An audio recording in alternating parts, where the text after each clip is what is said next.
Bienvenue sur les blablas de Nana. Le sujet du jour est la confiance en soi.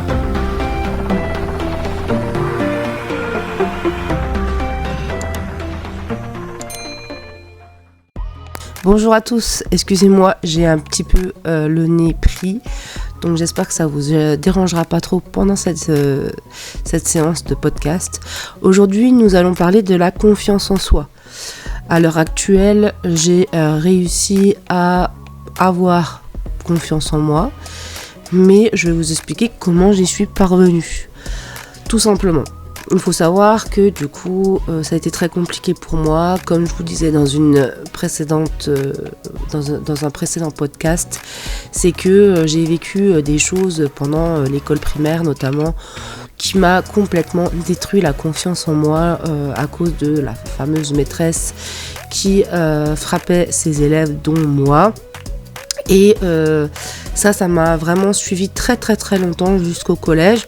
Au collège, j'ai commencé à aller un petit peu mieux, même si la période de l'adolescence, c'est quand même beaucoup... c'est très compliqué à vivre. Et si en plus, on n'a pas forcément un entourage qui vous aide, c'est encore plus compliqué. J'ai toujours, en plus de ça, eu un petit ventre, etc. Donc, ça m'a pas forcément aidé. On se moquait pas forcément énormément de moi quand j'étais en primaire. C'est venu surtout sur la fin de la primaire parce que oui, j'avais un petit ventre, mais je pense pas que ce soit ça qui dérangeait. En fait, ce qui dérangeait, c'est que j'étais très grande. En fait, j'avais quasiment ma taille adulte quand j'avais 10 ans. À la fin de la primaire, en CM2, effectivement, j'ai redoublé le CP, mais en CM2, je faisais, je crois, 1m63, 1m64, ma taille adulte, c'est 1m66, donc du coup, vous voyez, voilà. En plus de ça, j'étais réglée, j'avais de la poitrine, etc. J'avais même des garçons du collège qui me tournaient après, moi je comprenais pas, je dis mais qu'est-ce qu'ils me veulent, j'étais juste... En CM2, je savais pas ce que c'était, voilà. Et du coup, forcément, moi, je me sentais pas à l'aise parce que j'étais trop grande, par rapport aux autres. J'avais envie d'être plus petite, j'ai toujours eu cette envie d'être plus petite et puis d'être pas formée à cet âge-là. J'ai eu mes règles à 10 ans, donc, vous voyez, c'était très compliqué aussi à gérer. Il y a ce fait aussi que j'étais... avec un petit ventre, etc. Je me sentais pas à l'aise parce qu'on me disait arrête de te resservir et puis ci et puis ça.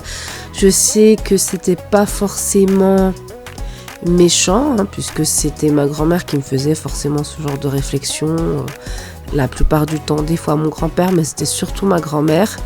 Et elle me disait ça justement pour pas que je prenne de poids, pour pas que je sois... que je devienne énorme. Voilà, je sais très bien que c'était pas méchant. Mais forcément, en plus dans l'adolescence, ça blesse. Ça blesse quand on te dit arrête de manger, machin, puis que ce soit adolescent ou même quand t'es plus petit encore. Quand on te dit arrête de manger, te resserre pas, et puis gna gna gna. C'est assez frustrant, on se sent pas bien, on pleure. Moi, j'ai toujours été... ce genre de personne qui va se réconforter aussi dans la nourriture en mangeant. Il suffit qu'en plus on te dise ne mange pas pour que tu puisses aller directement manger ce qu'il y a. Voilà, vous voyez ce que je veux dire ? C'est compliqué, mais en fait, quand on te dit ne fais pas ça, tu vas le faire, en fait, surtout quand t'es jeune. Voilà. Donc du coup, je me cachais pour manger des fois des paquets de gâteaux, des machins comme ça. Parce qu'en fait, j'étais frustrée quand on me disait non, le fais pas. C'est pas forcément que j'en aurais mangé autant à ce moment-là, mais tu m'en aurais laissé manger un ou deux. Je pense que j'aurais pas eu ce comportement d'aller piocher dans ce paquet de gâteaux et te le manger entier pour combler cette tristesse que j'avais à l'intérieur de moi. Et j'ai toujours plus ou moins fonctionné comme ça. Il y a aussi cette problématique qu'on peut rencontrer. J'ai des enfants autour de moi qui ont cette problématique et malheureusement je ne saurais pas trop comment les conseiller parce que moi la solution que j'ai eue après ça a été l'opération. C'est le fait de ne pas avoir cette sensation de satiété et du coup manger encore jusqu'à vraiment pas vomir. Enfin moi je me suis jamais fait vomir, mais vraiment jusqu'à ne plus en pouvoir, parce qu'on n'a pas ce sentiment de satiété là, et ça reste quand même, je trouve, très compliqué du coup à vivre, de pas avoir le sentiment de satiété, parce qu'on sait pas quand s'arrêter.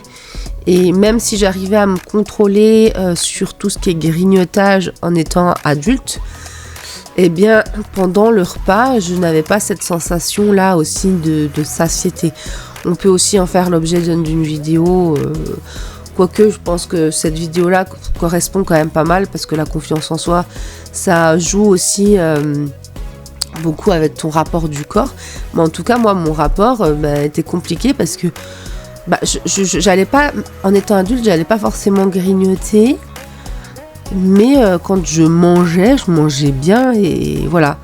Et j'avais toujours aussi cette peur de manquer. J'ai toujours eu besoin que mon frigo soit plein, mes placards soient pleins, parce que j'ai toujours peur.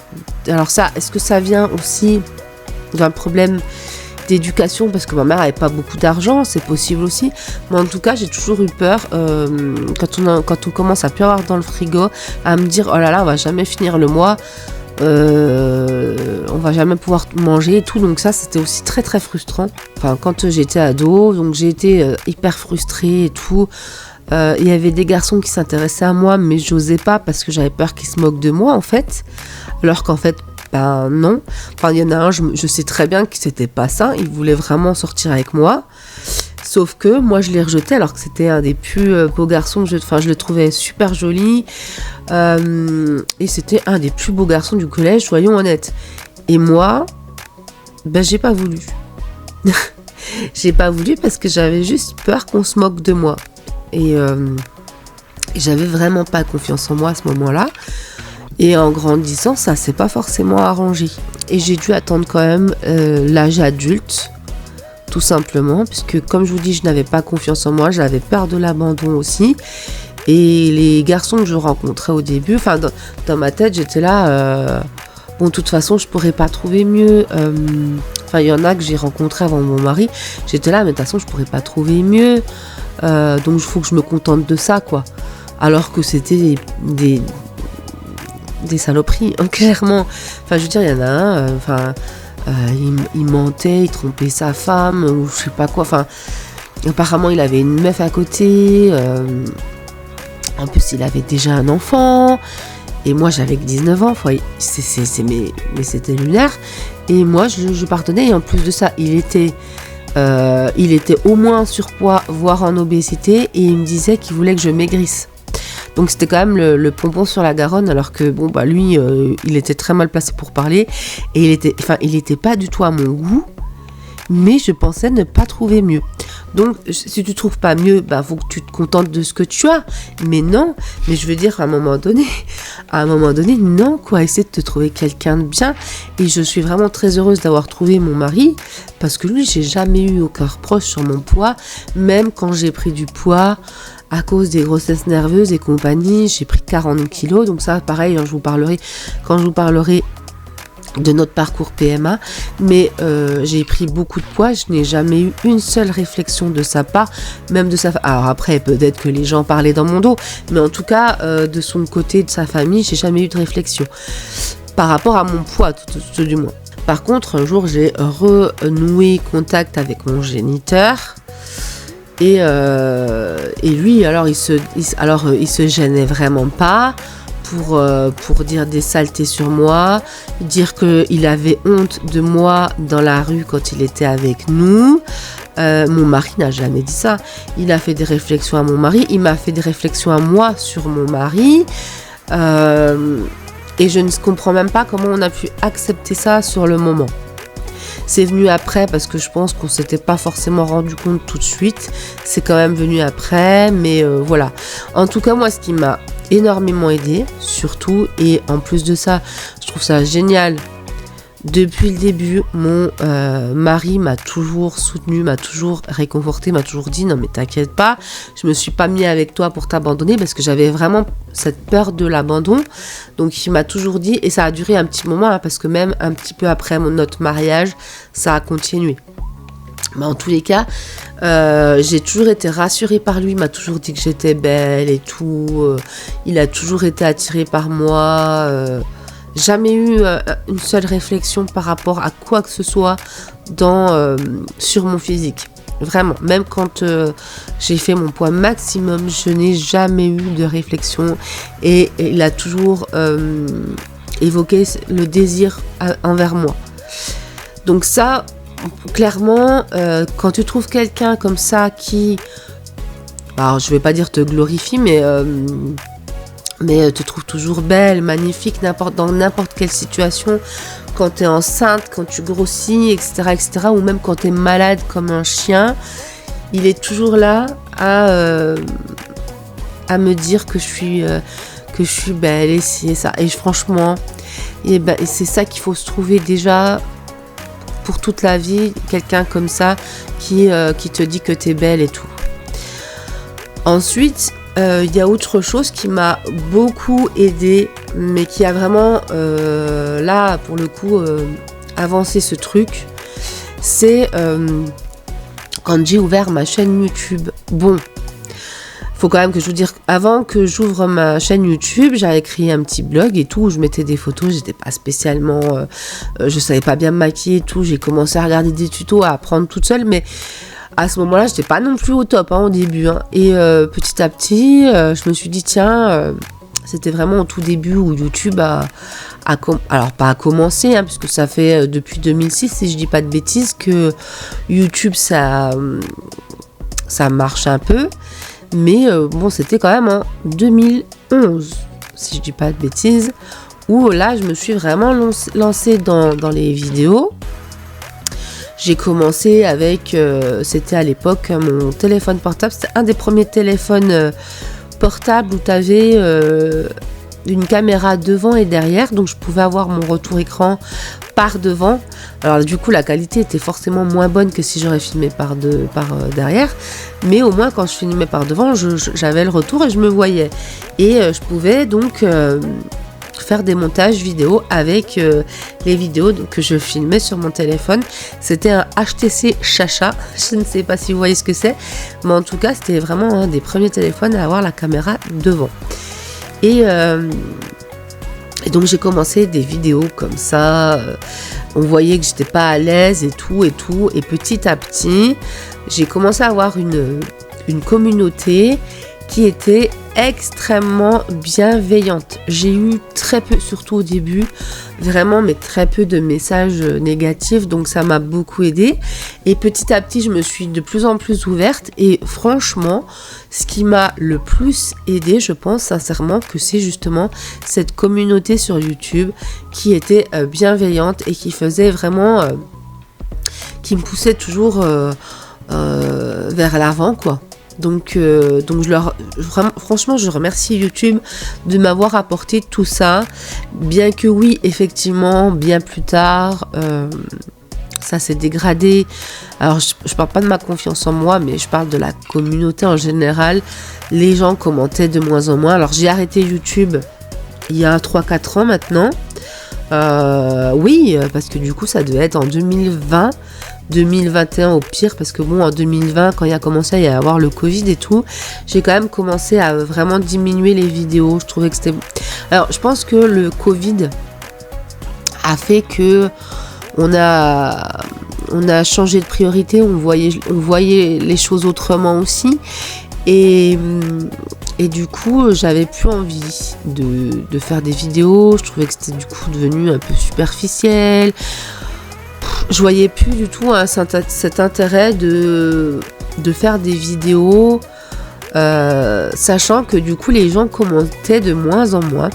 Alors sur toutes les chaînes, il n'y a pas que la mienne, mais les gens commentaient de moins en moins, et les gens qui venaient commenter en général, c'est des gens, c'était des trolls ou des gens Oui, si, c'était que des trolls, hein, même si c'est des gens que je connais ou quoi.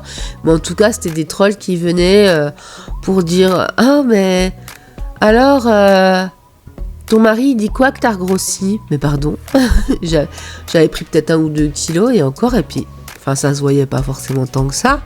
Alors, ça se voit surtout au niveau de mon visage, parce que je sais pas pourquoi j'ai le visage qui est un peu gonflé, mais j'ai pas pris tant de poids que ça. Je suis malade, j'ai des soucis, voilà, qui font que, et de quoi je me mêle. Voilà, tout simplement. Donc, c'était des messages comme ça, ou des messages des fois méchants par rapport à mon fils. Ah, il a la tête plate, etc. Enfin, bref. Vraiment, mais les gens ont que ça à faire de leur vie, de dire des choses comme ça. Donc en fait, vu que la plupart des échanges c'était devenu ça, puisque les gentils commentaires, les gens ils commentaient plus trop en fait. Alors je sais que il y a des gens qui m'ont quand même envoyé des mails et compagnie pour me dire oh tu nous manques et tout. Ok, mais si je revenais sur YouTube, de toute façon, j'ai plus de commentaires, donc, enfin, j'avais quasiment plus de commentaires, donc, si tu veux que les gens, ils restent, si tes influenceurs, tes youtubeurs préférés, si tu veux qu'ils restent, faut quand même être un minimum actif, parce que bon, à un moment donné, s'il y a plus d'échanges, quel est l'intérêt? Donc, c'est ça aussi, je trouvais qu'il y avait plus d'échanges. Et ça me gênait vraiment énormément parce que à la base, quand j'ai commencé, mais on avait énormément d'échanges en fait. Donc forcément, si du jour au lendemain, il y en a plus, t'as pas envie de continuer en fait, tout simplement. Quel intérêt de continuer si t'as plus d'échanges en fait avec les gens? Parce qu'en fait de base, quand tu faisais des vidéos YouTube, surtout à l'époque, c'était pour ça, c'était pour le partage, c'était pour l'échange, c'était pour avoir une communauté. Et si la communauté devient invisible, t'as pas forcément envie d'échanger avec du vent. Donc j'ai arrêté à ce moment-là de poster des vidéos. J'ai toujours été plus ou moins active quand même sur les réseaux, sur Twitter, sur Instagram, même si j'ai changé de compte, etc. Mais j'ai toujours été plus ou moins active quand même. Sur TikTok, je le suis aussi. Donc, voilà. Par contre, j'ai repris un petit peu des vidéos.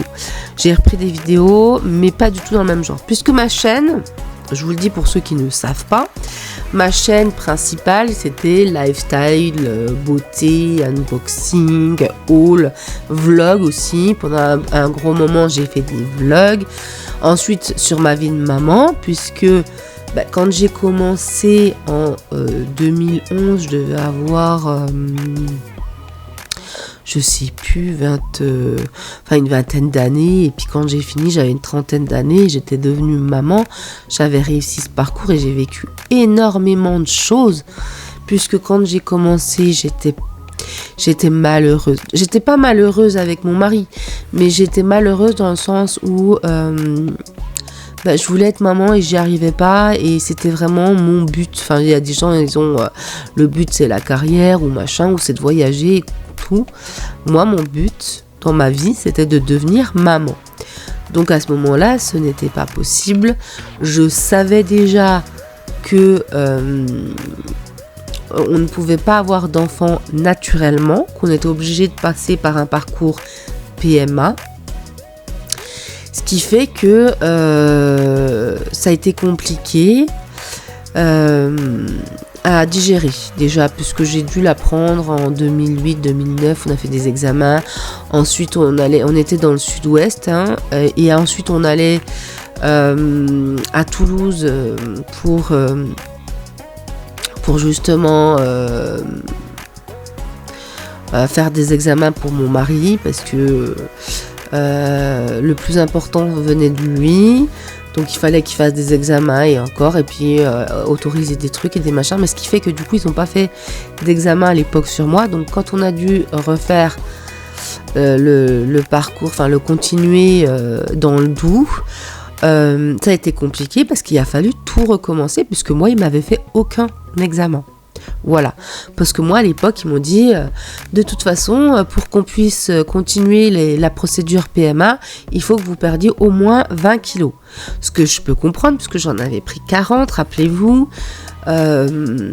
et c'était compliqué. Donc à ce moment-là, j'ai quand même dû digérer la chose et ça a quand même duré des années puisque entre temps je suis devenue diabétique, donc il a fallu que je suive des séjours de diabétique en diabétologie, etc. Pour ma santé, j'ai l'arthrose qui est venue et puis machin, puis bidule. Ensuite j'ai perdu du poids toute seule, mais à un certain point, ce qui fait que du coup j'ai quand même demandé à ce qu'on m'opère bariatriquement, et de là j'ai encore dû suivre un parcours pour perdre du poids parce que logiquement tu as un suivi psy, etc. Je dis bien logiquement parce que j'ai déjà vu des gens qui disaient qu'ils n'avaient pas eu de parcours psy et tout machin, et je trouve ça complètement débile parce que je pense que c'est super important, ou alors ils ont eu un rendez-vous et puis basta, mais je trouve quand même ça vachement important parce que régulièrement, alors moi je sais que c'était par rapport à ma morphologie, à mon corps, à mes problèmes, que voilà, cette sensation de satiété que je n'avais pas, mais au moment où j'ai fait l'opération, je grignotais pas, enfin j'étais pas boulimique, j'avais pas de soucis de ce côté-là, hein. C'était vraiment comme je vous disais au début, j'avais pas de sensation de satiété. Ce qui faisait que je pouvais manger, et puis vu que j'aimais bien manger, je mangeais quoi. Mais j'avais pas forcément de grignotage, de choses comme ça. Je mangeais pas mal, je mangeais équilibré et tout, mais je mangeais trop. Et ce qui fait que normalement, au niveau psy, ça allait quoi. Mais j'ai quand même eu un suivi psy quand même assez important. Elle me saoulait d'ailleurs, hein, parce que du coup, je déteste les psychologues, je trouve pas. J'en ai vu quand j'étais ado et tout, et je trouve ça, en tout cas pour ma part, mais sans intérêt. Il n'y a aucun échange, et pour moi, quand tu as besoin comme ça d'un suivi, il faut qu'il y ait un échange. Le problème avec les psys, c'est qu'ils te laissent parler, ils ne te parlent pas, et ça c'est vraiment, moi ça ne me correspond pas du tout. Donc autant je sais très bien qu'un psychiatre, j'ai vu des psychiatres, psychothérapeutes, je trouve ça génial. Mais alors un psychologue, mais je vous dis, hein, j'en ai vu quand j'étais gamine, ado. J'en ai revu du coup quand j'étais adulte, notamment pour ce suivi. Et ce n'est vraiment pas du tout fait pour moi. Donc il y avait ce suivi psy qui, je sais qu'il y en a, ils font pas le truc comme il faut, ce qui fait que, ok, ils perdent du poids avec les opérations, sleeve, bypass, etc. Sauf que, vu que psychologiquement ça va pas, ça devient compliqué. Voilà. Donc moi j'ai peu ce souci-là, donc j'ai perdu du poids, mais j'en ai pas perdu énormément, mais mon médecin m'avait prévenu, m'avait dit, vous en perdrez, allez, 30 maximum. Avec mes problèmes de diabète et tout, effectivement. Alors, il y en a qui ont été opérés par le même médecin et ont perdu beaucoup plus. Mais moi, avec mes soucis à côté, c'est pour ça que j'ai pas perdu plus. C'est parce que je suis diabétique et en plus de ça, avec la sleeve, ça m'a apporté des soucis supplémentaires. En fait, d'avoir fait la sleeve en étant diabétique parce que mon corps, il avait besoin de plus de sucre. Donc c'est aussi pour ça que je perdais moins de kilos, parce qu'il fallait que je me sucre régulièrement. Voilà. C'est un peu compliqué, mais c'est l'histoire. Et ouais, donc pour en revenir, c'est que bon, j'ai perdu du poids, ça m'a vachement aidé aussi. Bon, j'ai refait un parcours PMA qui a été quand même un peu long, mais on a réussi à avoir notre fils, donc ça m'a rendue encore plus heureuse et ça m'aide encore plus à avoir confiance en moi. Oui, le fait d'être maman, pour moi, ça m'a aidé à évoluer aussi et à moi me faire marcher dessus, à être plus sûre de moi, à dire plus les choses, à dire plus non. Si je ne veux pas, je ne veux pas. Et en plus, en vieillissant, je pense que tu t'endurcis aussi. Enfin, logiquement, tu es censé quand même t'endurcir aussi. Pas tout le monde, mais en tout cas, moi, en vieillissant, je me laisse moins marcher dessus. Surtout, encore plus, si ça peut concerner mon fils ou quoi, on n'y touche pas, c'est la prunelle de mes yeux. Mais ouais, alors, à l'heure actuelle, je m'écrase plus comme je m'écrasais avant, et sincèrement je pense que YouTube m'a beaucoup aidé pour ça. Alors comme je vous dis, j'ai complètement cette chaîne, elle existe toujours, il y a toujours des vidéos dessus, enfin ces chaînes, parce que j'en ai eu deux parce que quand j'ai déménagé, j'avais voulu changer et tout machin, donc j'en ai fait 2 à ce moment-là c'était la suite en fait. Et ces chaînes, je n'ai aucun intérêt à revenir dessus, je pense pas, enfin, je vois pas ce que je pourrais réapporter dessus. Entre temps, j'ai ouvert une autre chaîne parce que je suis fan de jeux vidéo, etc. Donc je fais les Sims et tout. Bon, pas toujours régulièrement, mais je fais. On a une chaîne avec mon chéri qu'on a toujours eu, qu'on avait mis aussi en stand-by pendant le confinement, que on a réactivé plus ou moins. De temps en temps, je mets une petite vidéo dessus, mais c'est pas du tout régulier, hein, c'est juste pour le plaisir. Et donc la chaîne Blabla Nana, où je poste aussi les podcasts. Alors il y a on me voit pas dessus. Mais voilà, après on peut, enfin je me cache pas, puisqu'on peut me voir sur TikTok, sur Instagram, etc. Donc je me cache pas du tout, vous voyez, c'est vraiment juste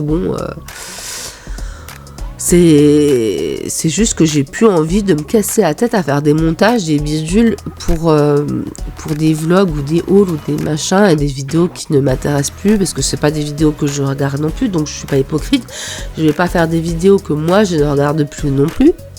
Alors ça m'arrive de voir des hauls sur TikTok par exemple, mais voilà, après on regarde encore pas mal YouTube, mais ça va être des youtubeurs et ça va pas du tout être du lifestyle, des vlogs ou je sais pas quoi, enfin c'est vraiment, alors si des fois des vlogs, mais des vlogs genre avec Noolito, ça a rien à voir avec ce que je regardais à l'époque, et on regarde encore bien certains concepts de, je sais pas, Squeezie, Gurki, enfin je sais pas, je vous dis quelques noms comme ça au hasard, mais on est plus dans voilà, j'ai acheté les pires trucs sur Amazon, enfin voilà, des trucs un peu légers qui prennent pas la tête, et au moins on est tranquille. Mais sincèrement, moi ce qui m'a aidé, voilà, c'était pour en finir à ça, à la conclusion, c'est que oui, j'ai été bien entourée par mon époux, mais aussi YouTube a vraiment fait une énorme partie, parce que j'ai eu une super communauté. Malheureusement, comme on le dit souvent, mais YouTube, c'est plus du tout ce que c'était. La communauté n'est plus du tout ce que c'était. Il y a plus de partage, il y a plus... Les gens, tout de suite, ils croient qu'on est payé, qu'on est ci, qu'on est ça, alors que pas du tout. Enfin, non. On n'est pas payé. Enfin, si, j'étais payée, je crois, tous les 6 mois. Je devais gagner entre 50 et 70 euros. Ça me faisait un petit peu d'argent de poche, on va dire. Mais bon, je gagnais pas ma vie avec ça. Et au début, il n'y avait pas ce truc de... Ah ouais, de toute façon, ils ont fait une chaîne pour gagner de l'argent. Non, parce que ça n'existait pas en fait. Au début, il n'y avait pas de rémunération. Donc non. J'espère que ce podcast vous aura plu. Je vous dis à très vite pour un prochain podcast. Bye bye. Merci d'avoir passé un moment avec moi et d'avoir écouté. N'hésitez pas à vous abonner et à suivre les prochains podcasts. À bientôt.